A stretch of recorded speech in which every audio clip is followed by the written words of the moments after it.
네, 모임 인원 10명, 영업시간 밤 12시까지로 돼 있는 현행 거리두기가 이번 주말 종료됐죠. 정부가 새 거리두기 조정 방안에 대한 논의에 들어갔습니다. 이번 주 금요일쯤 발표를 할 것으로 보이는데요.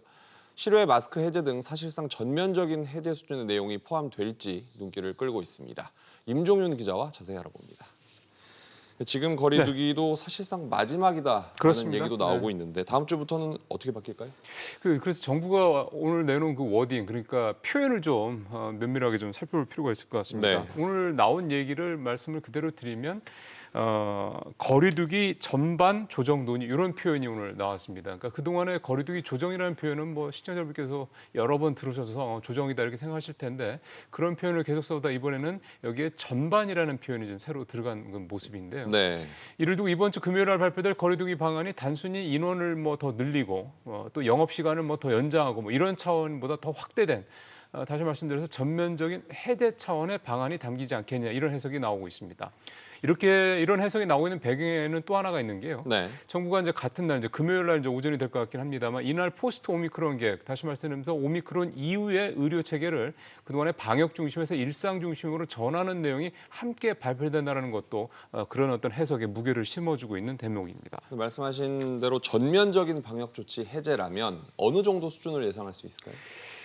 우리보다 먼저 방역 조치가 되고 해제된 유럽의 국가들을 좀 살펴볼 필요가 있는데요. 네. 이 나라들은 대부분 실내 마스크를 제외하고는 실외 마스크 해제 등등 뭐 또 확진자 격리 조치 해제 등 이런 내용들이 좀 내용이 좀 포함들이 되어 있습니다. 그래서 우리도 결국은 이런 내용들이 포함되지 않겠느냐라고 해석을 해볼 수가 있는 건데요.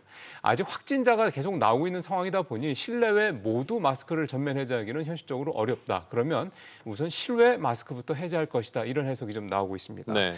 특히 이제 일상 의료 체계로의 전환을 위해서 코로나19의 감염병 등급을 현재 1등급인데 이거를 그 이하 뭐 2등급이나 계절 독감과 같은 4등급으로 내릴 경우에는 격리 조치도 해제될 가능성이 높기 때문에 이 정도 수준이 되면 결국 방역 조치의 뭐 전면적 해제다 이런 해석이 가능하다라는 의미입니다. 일단 마스크를 벗냐 마냐부터 그렇죠. 관심이 좀 쏠리고 있는데 네.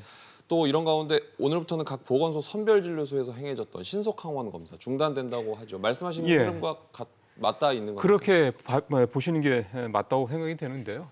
뭐 이미 예고된 조치이긴 합니다만 이 조치 역시 좀 앵커도 말씀하신 대로 일상 의료 체계로의 전환 과정의 하나다 이렇게 이제 해석을 해볼 수가 있겠습니다. 네. 사실 이미 동네 병원에서 신속 항원 검사가 순조롭게 진행이 되고 있고요. 또 자가 진단을 할 경우에도 이 키트를 편의점이나 약국에서 지금 이제는 뭐 큰 어려움 없이 구입을 할 수가 있는 상황이거든요. 그러니까 이제 보건소에서 무료로 신속항원 검사를 하지 않더라도 이제 병원에서 신속항원 검사를 받으면 되고 또 진찰료도 물론 보건소에서는 무료긴 하지만 네. 병원에서 받더라도 30%만 내기 때문에 부담도 그렇게 크지 않을 것이다. 방역당국은 이렇게 좀 보고 있는 겁니다. 점차 조금씩 크게 그렇죠. 일어날 것 같습니다. 임 기자 잘 들었습니다.